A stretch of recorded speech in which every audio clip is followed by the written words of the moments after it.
played by his Face TV.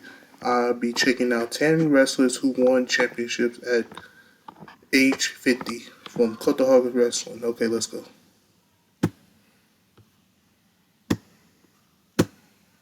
Dictates that champions in wrestling should be young, strapping individuals who can carry the company on their backs for generations to come. Sometimes performers will defy these rules and win gold well into their golden years. Way to go, Grandpa! I'm Adam Pacitti from Cultaholic Wrestling, and these are 10 wrestlers who won championships aged 50 plus. Join us. Number 10, Adam Copeland and Christian Cage in the AEW TNT Championship.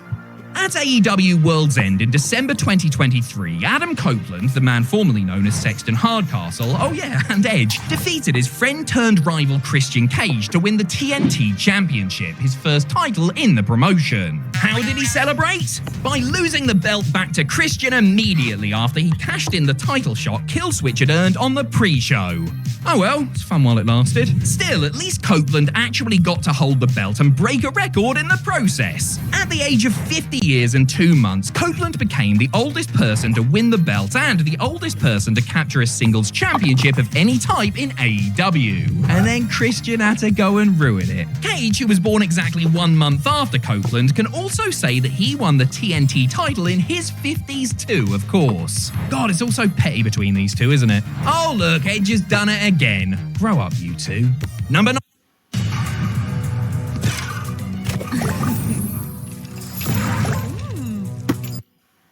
Ric Flair in the WCW World Heavyweight Championship. Despite sometimes moving like one, Hulk Hogan wasn't actually a pensioner during any of his WCW World title reigns. In fact, he was only 48 when he won his last WWE title. Well, I say only. It shouldn't surprise anyone that the title of oldest ever WCW champion goes to a man who was nearly 60 when he first retired at WrestleMania 24 and had his last match aged 73. There were a lot of inverted commas in that sentence. Ric Flair won his final WCW championship on the May 29th, 2000 edition of Nitro. Actually, he didn't win it, he was given it by Kevin Nash, and then he lost it to Jeff Jarrett later the same night. WCW in 2000, everybody. This reign still stands in the history books, and Flair was 51 years old at the time, a record that would never be broken. And hey, if you're not satisfied with that answer, how about the 3 sets of tag titles Flair won during his subsequent WWE run? Or the fact he was 56 when he beat Carlito for the Intercontinental Championship, making him the oldest ever holder of that title too. Happy now? No? Good, me neither. Number 8, PCO and the ROH World Championship. The Ring of Honor World Championship has been held by many great names in the days before they got world famous. Kevin Owens, Adam Cole, Bryan Danielson, Seth Rollins, all these guys and more are a testament to the title's ability to make new stars. And that's why it's perhaps surprising to see the belt was once held by a guy who once feuded with Bret Hart over a jacket in the 90s. Pierre Carloulet, better known as PCO, had a career renaissance in later life when he adopted the character of a mad scientist's creation seemingly impervious to pain. His willingness to take bumps that would have scared people half his age got him very over, to the point where he won the ROH World Championship from Rush at the promotion's Final Battle event in 2019, just 17 days short of his 52nd birthday. While some people may look down on this decision and call it gimmicky, it was actually seriously uplifting to watch a man who had been through so much in his career finally get some recognition.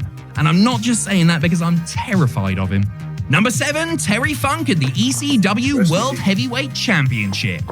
It's hard to think of the dearly departed Terry Funk as anything but a grumpy old man, but there was a time when he was actually young, or so I'm told. We don't care about that though. We are interested in the period of his life that Funk himself referred to as middle-aged and crazy, which is when he took part in the main event of the first ever pay-per-view for Extreme Championship Wrestling.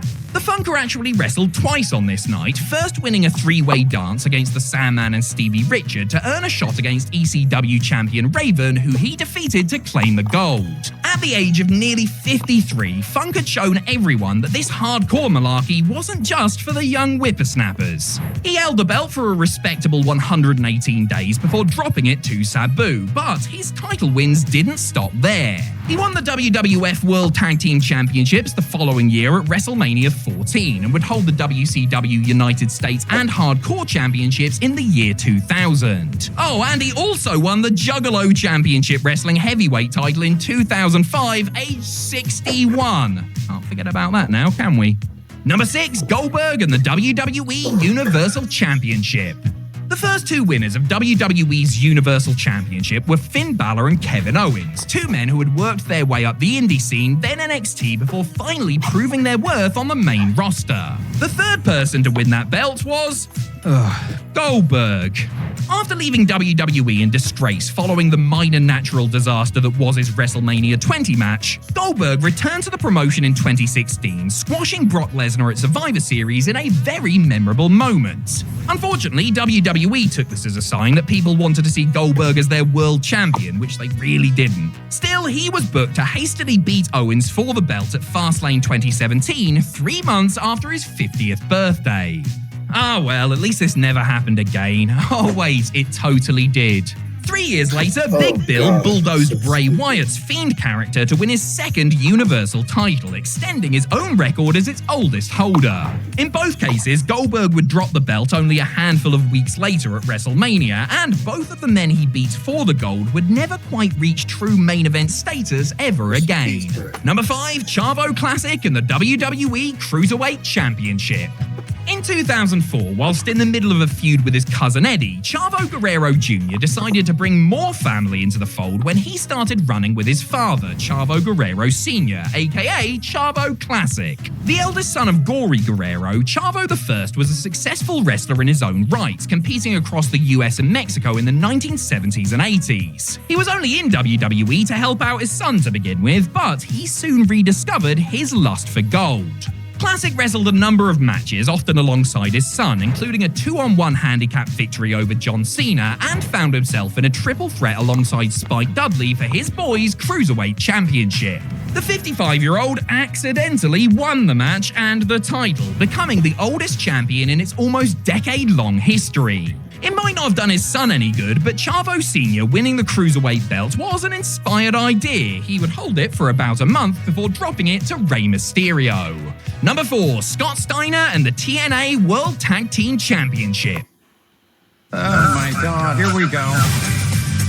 Kimberly calculated from the beginning, how do I become famous? Despite the ridiculous number of tag team championships he won alongside his brother Rick, both of Scott Steiner's runs with the TNA tag team titles were with people he wasn't related to. The first went down in 2009 when Big Papa Pump won the belts alongside fellow main event Mafia member Booker T. Fans of wrestling's greatest nutter would have to wait another 9 years to see the belts on him again when he won them at the Redemption pay-per-view in 2018. And who was his partner that evening? None other than Eli Drake, which means that the man currently known as LA Knight was once tag team champions with the Big Bad Booty Daddy. All of his success in WWE pales in comparison to this, in my humble opinion. Unfortunately, Scotty and Drake's reign would end after just 2 days, but he still got the chance to hold the belt at the age of 55, which is something most wrestlers can only dream of. This would be Freakzilla's final title win in a major company, although he does still wrestle occasionally, so maybe there's still time. Are we still looking for somebody to beat Roman Reigns? Number 3, Sting and the AEW Tag Team Championships. The icon Sting could have been on this list for his final reign with the TNA World title, which happened during his 53rd year on this earth. But come on, 53? That's no age, considering what he's been up to since. When AEW first signed the then 61-year-old Stinger, fans were wondering how they were going to use him. Maybe as just a manager for Darby Allin, somebody to roll out for big media events, but we were way off the mark. Not only did Sting compete in several matches since his snowy arrival, but he's put on some of the best performances of his entire career, treating his body with reckless abandon and performing stunts that no man his age has any business even attempting, let alone doing well. All this momentum came to a head when, on the February 7th, 2024 edition of Dynamite, he and his goth son unseated Ricky Starks and Big Bill to win the AEW Tag Team Championships. Darby aged 31, Sting aged 64. That has got to be one of the biggest age gaps between partners ever. God bless you, Sting, and please put your feet up in retirement, you absolute maniac. Number 2, the Fabulous Moolah and the WWF Women's Championship. During the Attitude Era, when women's wrestling was an afterthought of an afterthought, one of the few beacons of hope was Ivory, a legitimate competitor who did her best to elevate the entire division with her. How was she rewarded for her efforts? Well, by being booked to lose to an old lady on pay-per-view. Ivory was the defending women's champion going into No Mercy 1999. Her opponent, the Fabulous Moolah, a woman nearly 40 years older than her who first held the same belt back in 1956. Moolah and her partner in crime, Mae Young, were very much comedy characters at this point, if you could call some of what they did comedy. Sadly, this was no laughing matter, as the pre-war performer defeated a humiliated Ivory to capture the belt at the staggering age of 76 years old. To give Moolah some credit, some 76-year-olds would fall over trying to get into the ring, let alone actually having a match. And hey, at least this bizarre experiment only lasted 8 days before Ivory thankfully won the belt back. This win made Moolah the oldest champion of any kind in WWE history, a record she would hold for 2 decades until number 1, Pat Patterson and the WWE 24/7 Championship. In the year 2000, at the age of 59, Pat Patterson pinned his fellow stooge Gerald Briscoe to win the Hardcore Championship, the oldest person to ever hold the belt. 19 years after that, history repeated itself, sort of. The 24/7 Championship was WWE's modern answer to the Hardcore belt, if the question was, can you make a title that's nowhere near as good as the Hardcore Championship? On a special reunion episode of Raw, then-champ Drake Maverick tripped while running away from the Boogeyman, allowing a 78-year-old Patterson to pin the diminutive Brit and become the oldest champ in WWE history. Of all the accolades across Patterson's long and storied history, first Intercontinental Champion, inventor of the Royal Rumble, and so on, this has got to be one of the most remarkable. At nearly 80 years old, he won a championship via pinfall in the biggest wrestling company of all time. Whichever way you slice it, that is pretty incredible. In a nice callback, Patterson lost the belt that night to Briscoe, avenging his loss from almost 2 decades prior. It would have been better if they were wearing evening gowns, sure, but you take what you can get, don't you?